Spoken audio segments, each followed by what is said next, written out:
এই ছোট্ট একটা অগোছালো মেয়ের মাথায় কখন যে ভূত চাপলো সংসারের, এটা আমি নিজেও বুঝতে পারলাম না।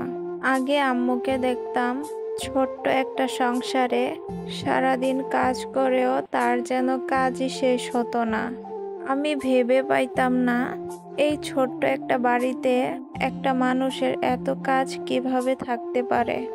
এখন আমি যখন আম্মুর সংসারে সব কাজ করি তখন বুঝতে পারলাম যে রান্না করে নিজের খেয়াল রেখে সবকিছু গুছিয়ে রাখা। সো আসসালামু আলাইকুম everyone, welcome to my daily blog. I hope আপনারা সবাই ভালো আছেন অ্যান্ড সুস্থ আছেন। বরাবরের মতো আজকেও একটি ব্লগ নিয়ে চলে আসলাম। তো সকালবেলা ঘুম থেকে উঠে সবার জন্য নাস্তা বানিয়ে ফেলি, তারপর আমিও নাস্তা করে ফেলি। তো নাস্তা করার পর আর কি রুমে চলে আসি, রুমে সবকিছু গুছিয়ে ফেলি, বিছানাটা। কিন্তু এখন আমি একটা জিনিস খেয়াল করেছি জানো, মায়েরা হাজার কাজ করলেও তারা যেন ক্লান্তই হয় না, অথচ আমি একটু কাজ করলেই ক্লান্ত হয়ে যাই। আমি কোথায় যেন একটা পড়েছিলাম, মায়ের কষ্ট হবে দেখে এখন আমি বড় হওয়ার পর নিজেই আম্মুর সাথে টুকিটাকি হেল্প করি, আম্মুর কষ্টটাকে ভাগ করে নেই। তো আমার বোন রাতেই আমার বেডের বেডশিটটা চেঞ্জ করে ফেলে, তারপর আমি সকালবেলা উঠেই এখানে শুধু বেডটাকে একটু গুছিয়ে নিয়েছি। এই তো আমার বেড গোছানো প্রায় হয়ে গিয়েছে, এখন আপনাদের সাথে শেয়ার করতেছি। বিছানাটা গোছানোর পর একটু রেস্ট নেই, তারপর আমি শাওয়ার নেই।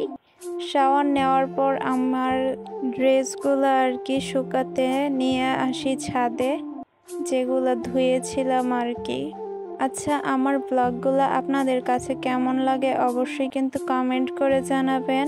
বেশিরভাগ ক্ষেত্রেই আমি কিন্তু ছাদে তেমন একটা যাই না, আম্মু বা আমার ছোট বোন আমার ড্রেসগুলো শুকিয়ে নিয়ে যায়।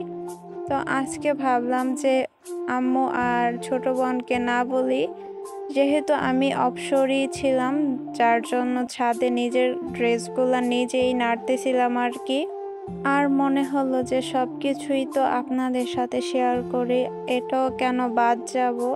তো এটাই আপনাদের সাথে শেয়ার করতেছিলাম। আর আমার ড্রেসগুলা নাড়া শেষ, তারপর একটু ভিডিও নিয়েছি, তারপর আমি চলে আসি নামাজ পড়তে, যেহেতু দুপুরের আজান দিয়ে ফেলেছে। আমার কিন্তু প্রায় নামাজ পড়া হয়, কিন্তু আপনাদের সাথে শেয়ার করি না।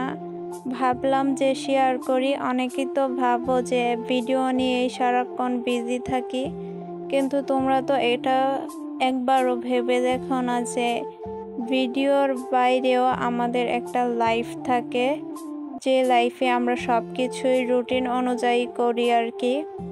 তো এই তো নামাজ শেষে এখানে আমি চলে আসি চিকেন রান্না করতে। আজকে রান্নাটা লেট হয়ে যায় জানো, অনেক শখ করে কিছু গাছ লাগিয়েছিলাম অনেক দিন আগেই, তো ওইগুলা আমি একটু রোদে দেওয়ার জন্য আর কি বাহিরে থই, তারপর আর পাই না গাছগুলা।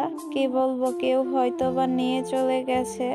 তো আমার চিকেনটা ভাজা শেষ, তারপর এখন আমি ডেক্সিতে সয়াবিন তেল দিয়ে দিয়েছি, তারপর পেঁয়াজ কুচিও দিয়ে দিয়েছি, ব্রাউন কালার করছিলাম। আর সাথে আম্মু আলুগুলোকেও একটু হালকা করে ভেজে নিচ্ছিল।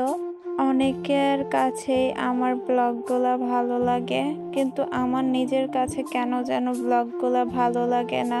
আচ্ছা, আপনারা একটু কমেন্ট করে জানাবেন তো আমার ব্লগগুলো আসলে কেমন হয়। এই তো এখন আমি দিয়ে দিচ্ছি তেজপাতা, দারুচিনি, এলাচ, লং, তারপর গোলমরিচ। এখন এগুলোকে ভেজে নিচ্ছিলাম, আর সাইডে আমি আলুটা ভাজতেছিলাম, তো আলুটাকে তুলে ফেলেছি একটি বলে। আর চিকেন তো তোমরা সবাই রান্না করতে পারো, যার জন্য ডিটেলসে আমি বলতেছি না। যারা নতুন রাঁধুনি আছো, আমার ভিডিওটা দেখে থাকলে তোমরা অবশ্যই ভিডিওটা দেখে রান্না করতে পারবা। শুনেছি মেয়েদের নাকি নিজের বাড়ি বলতে কিছু হয় না, জানো আমার খুব ইচ্ছে আমার নিজের একটা বাড়ি হবে, নিজের একটা সুন্দর সাজানো সংসার হবে। একান্ত নিজেরই আমার এই সব কিছু জিনিস হবে। না বলতে হবে বাবার বাড়ি, না বলতে হবে শ্বশুর বাড়ি। আচ্ছা, নিজের ইচ্ছার বিরুদ্ধে গিয়ে বা পরিস্থিতির শিকার হয়ে কখনো কি নিজের পছন্দের জিনিস নষ্ট করেছেন বা হারিয়ে ফেলেছেন? আমি আমার পছন্দের জিনিস হারিয়ে ফেলেছি। ধরতে পারেন যে আমি খুব ভালো একটা তেমন ব্রিলিয়েন্ট স্টুডেন্টও ছিলাম না, তবে ভালো স্টুডেন্ট ছিলাম। সবাই আদর করত, সবাই বলতো যে এই মেয়েটা ভালো একটা স্টুডেন্ট ছিল, কিন্তু আমার ভাগ্যেই না খুব তাড়াতাড়ি পড়াশোনাটা হারিয়ে যায়। যাই হোক, তেমন আর কিছু বলতেছি না। তো আজকের ব্লগটা আপনাদের কাছে কেমন লেগেছে অবশ্যই কিন্তু কমেন্ট করে জানাবেন। তো আজকের ব্লগটা তেমন একটা লং করছি না, এখানে মুরগিটা এখন কষাবো আর কি, সব কিছু দিয়ে দিয়েছি। তো এই তো ঢেকে দিচ্ছিলাম, তো একটু পর পর আবার নাড়িয়েও নিচ্ছিলাম, নয়তো দলা পেকে লেগে যেতে পারে। তো এই তো আমি ঢাকনাটা উঠিয়ে ফেলেছি, এখন দিয়ে দিচ্ছি পানি, কষানো হয়ে গিয়েছে।